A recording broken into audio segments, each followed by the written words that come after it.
Diastole doesn't occur isolated. Diastole is always linked to the systole.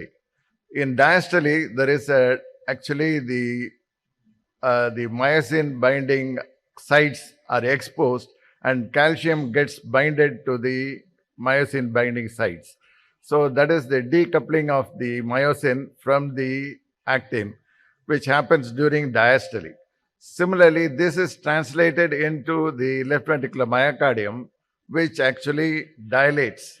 This is to say that diastole is not a passive process, it is an active process and it requires energy. And it is always linked to the systolic ejection. So only if the blood sufficiently fills up the left ventricle by the increased RA pressure and also the suction forces of the left ventricle, then the LV can pump the blood into the aorta. And this is reflected in the Doppler pattern, which we are going to analyze to find out the diastolic dysfunction. So this is again to say diastole and systole are interrelated.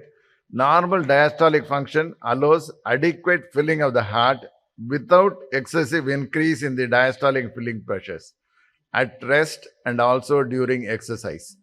This is the 2009 guidelines, which classified the diastolic dysfunction into grade 1, 2, 3, and 4. So the assessment of the diastolic function should be a part of your clinical examination. This is grade 1 diastolic dysfunction, where the E wave is smaller and the A wave is taller. If you see the pulmonary vein flow, it is normal. The systolic, diastolic, and the atrial flow are normal. And there is a mild decrease in the E velocity in the tissue Doppler. So this is called the grade 1 or the impaired relaxation. In grade 2, the pseudonormal pattern, the E and EA waves are looking normal and the E by A ratio is more than 1.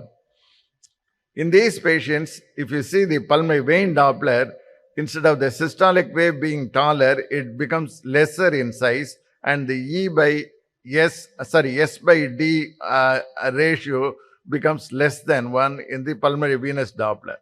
The E wave is further depressed in patients in the septal annulus, and the A wave also starts getting reduced in the tissue Doppler in grade 2.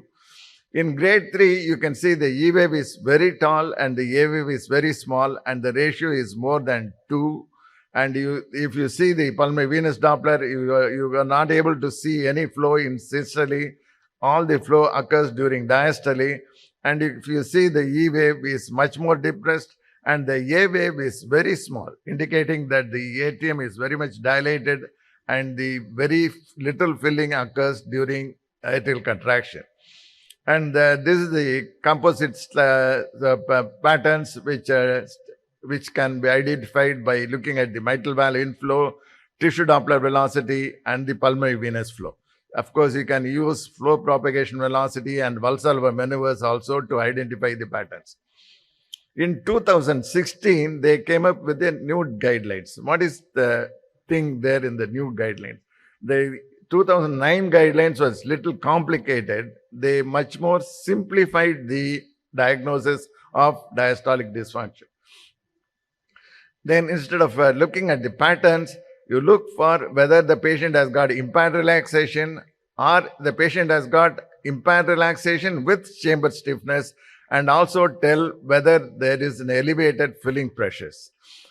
When you come to the filling pressures, there are, you can see this is the left ventricular filling pressure, and this is the left ventricular filling pressure, and this is the left ventricular pressure curve, and this is the left atrial pressure curve.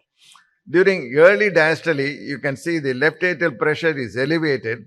Because of that, there is a rapid flow into the left ventricle, and there is also a suction force.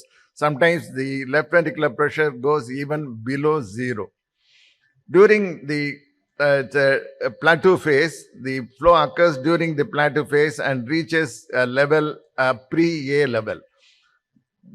After this, the atrium contracts and raises the left ventricular pressure. There is a flow into the left ventricle and the pressure also rises. and at the end diastole, you get the left ventricular end diastolic pressure. So in echo, what we are measuring, we are mainly bothered about the left ventricular PA pressure, which is equal to the mean left atrial pressure, which is equal to the mean pulmonary capillary wedge pressure. So whenever we are talking about elevated left ventricular pressure in diastolic function, we always mean the left ventricular pre-A pressure and the left atrial mean pressure. Although we can draw inferences about the left ventricular end diastolic pressure from the patterns, but we always try to measure the mean pulmonary artery pressure from the filling curves. This again tells you the progression of diastolic dysfunction. This is in a normal person. The main flow occurs during the early diastole with little 40% or 30% of the flow during the atrial systole. And this can be inferred from also the TDI of the septal annulus or the lateral annulus. When the patients go in for a diastolic dysfunction and when they develop impaired relaxation, the left ventricular relaxation is poor, so the filling is reduced during early diastole, and it takes a longer time for the ventricle to fill. Because of this, the E wave is reduced and the deceleration time is prolonged. And the atrium has to contract in a forceful manner, producing a larger A wave. So whenever you see a small E and a large A, it means that the patient has got impaired relaxation. When this further progresses to stiffness of the left ventricle, then the left atrial pressure goes up and the main filling occurs during early diastole, producing a large E wave. And atrial contraction, when the atrial contraction occurs, the left ventricular pressure is already increased, so the contribution by the left atrial contraction is very small. I told you that don't look at the pressures alone. Look at the two-dimensional echocardiography also. If you see these four cases, this is a patient with coronary artery disease and left ventricular aneurysm, aortic stenosis, left ventricular hypertrophy. This is a patient with dilated cardiomyopathy and hypertrophic cardiomyopathy. So all these patients, even without looking at the curves and all that, they do have some amount of diastolic dysfunction. So always interpret the flow patterns along with the two-dimensional echocardiographic pattern and also with the symptoms. So what is new in this 2016 guidelines? They have told you to look at certain parameters. The first parameter is the left atrial outflow pattern, the E velocity and the EA velocity and the E by A ratio. This is one. The second one is look at the lateral tricuspid annulus, lateral mitral annulus and the septal mitral annulus. If the E wave is less than 10, it is abnormal. If the E wave in the septal annulus is less than 7, it is abnormal. This is the second parameter. The third parameter is look at the E by E prime. If the E by E prime for the lateral annulus is less than 13 and for the median annulus less than 15, or the average more than 14, it is abnormal. So more than 15 for septal, more than 13 for lateral, and average more than 14, it is abnormal. The fourth one is the left ventricular volume. If the volume is more than 34 ml per meter square, it is abnormal. This can be measured by using the area length method from the apical 4-chamber view and the apical 3-chamber view, or we can use the other methods also. Lastly, we have to look at the tricuspid regurgitation velocity. If it is more than 2.8, it is a significant one. So why do we select these parameters? Because these parameters can be accurately measured. There are other parameters which are useful in assessing the diastolic function, but we are not at present looking at them. But we have selected these 4 parameters because they can be accurately measured and it can be applied in every patient. So how do we diagnose diastolic function and grade it, and how do we find out the increased filling pressure? It is quite simple. Say this diagram looks a little more complicated and it is intimidating.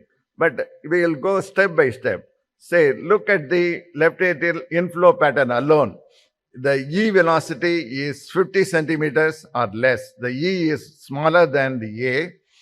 The E velocity is less than 50 centimeters and the ratio is 0.5, that is below 0.8. If you get this left atrial outflow pattern with the E velocity less than 50 and the ratio less than 0.8, then directly, immediately, we need not look at any other parameters. It is impaired relaxation pattern in patients with reduced ejection fraction and also with preserved ejection fraction heart failure, both the types. So this is the first one. So mitral inflow less than 50, E by A ratio less than 0.8, it is impaired relaxation. Okay, it's coming to the second one. Here you see the E velocity is very big, the A velocity is very small. The E velocity is 105 and the A velocity is 34 and E by A ratio is 2.8. So it is more than 2. So when you see this left atrial outflow pattern, it is type 3 or restrictive pattern. So we need not go again through there are other parameters also will be abnormal, but you need not go through the parameters if you don't want to do it. Okay. The third one. Here, if you see this one we have finished, this one we have finished. So here the middle one. So this is a little confusing. For this, we have to take into account the 4 parameters which I described, asked you to look at it from the echocardiogram. So when you look at the echocardiogram, other parameters, if there are 3 criteria which are fulfilled, we look at the 3 criteria, that is average E by E prime, TR velocity, LA volume index. If 2 or 3 of the thing is positive, then it is grade 2 diastolic dysfunction. Okay. If 0 or 1 is positive, it is grade 1 diastolic dysfunction. So if the pattern is not fitting into this first one or the last one, then we look at these 3 parameters and decide whether the pattern fits into type 1 or type 2. So we'll go to the examples itself.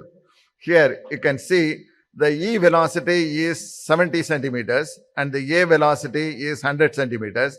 E by A ratio is less than 0.7. Even though the below 0.8 criteria is answered, the E velocity is taller, 70. So this does not directly fit into the type 1 pattern. This second LA outflow velocity, the E velocity is 105 and the A velocity is 75 and the ratio is 1.2. So the ratio doesn't come into comes into 0.8 to 2.0. It is not more than 2.0 to call it as a type 3. So in this patient, we have to look at these 3 parameters and then draw the conclusion. So if 2 out of 3 or 3 out of 3 are positive, it is grade 2 diastolic dysfunction. If 0 out of 3 or 1 out of 3 is positive, it is grade 1 diastolic dysfunction.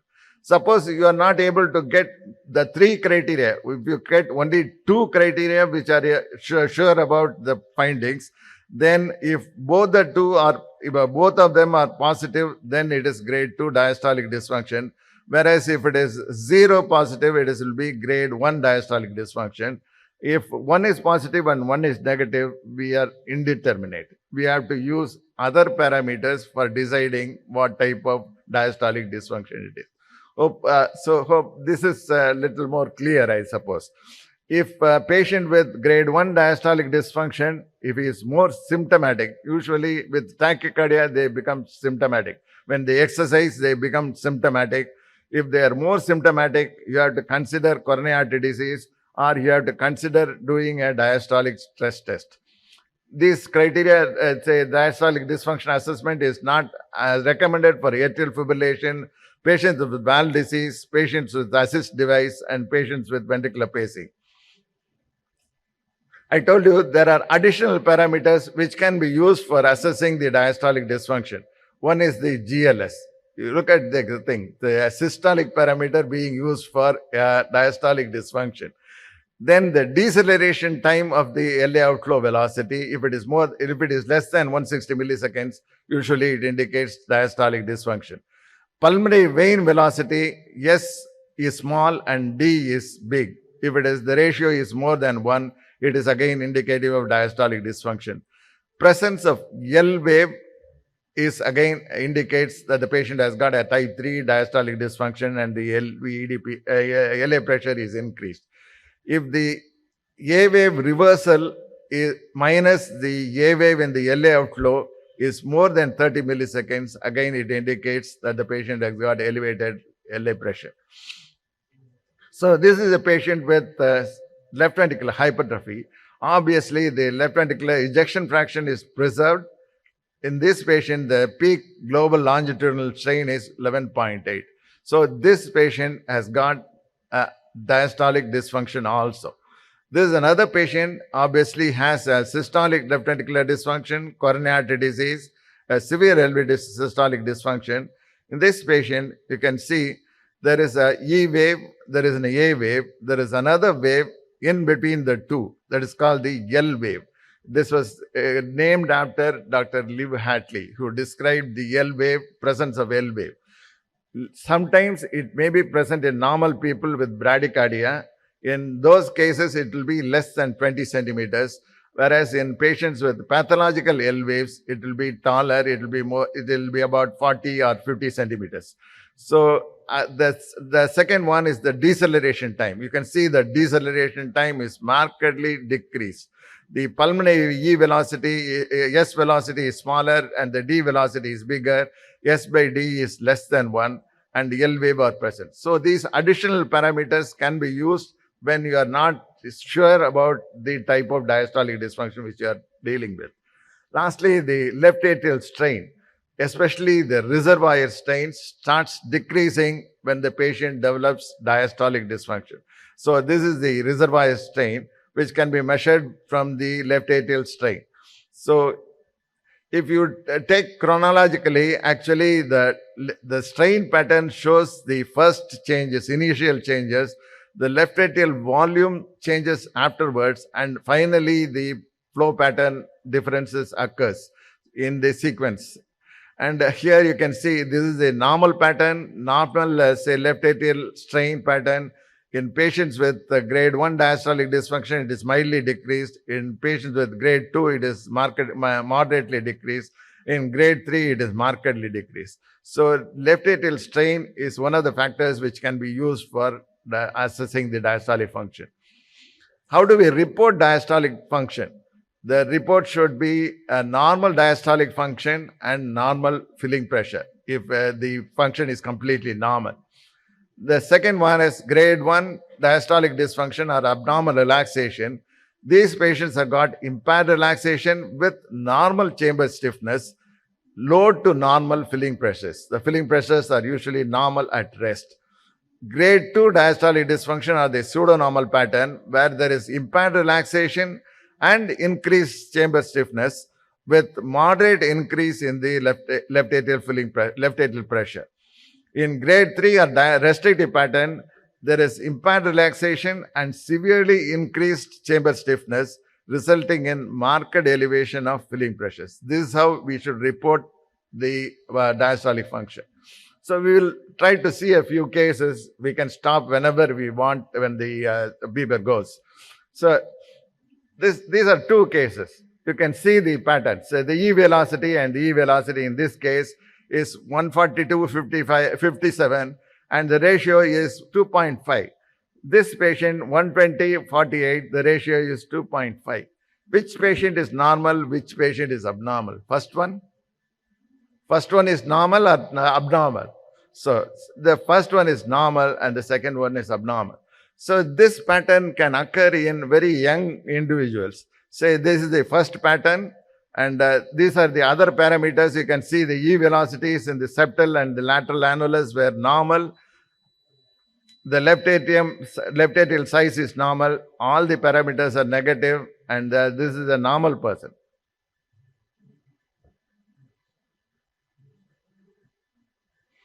So this comes in this part of the curve. It is comes in this part, in this range, where it occurs in younger people and it is very good relaxation. So that's why they get this pattern.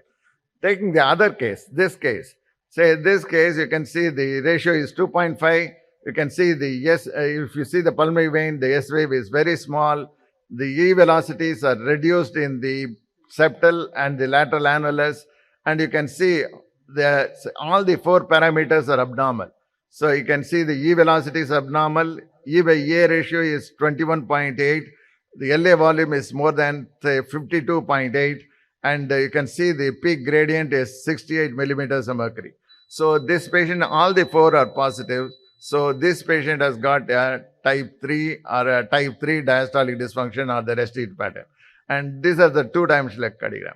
Actually, we have to do it the other way, but just for teaching, I'm showing the 2D images after the Doppler pattern. I think we will stop with this, and I thank you for the reasonings. Thank you.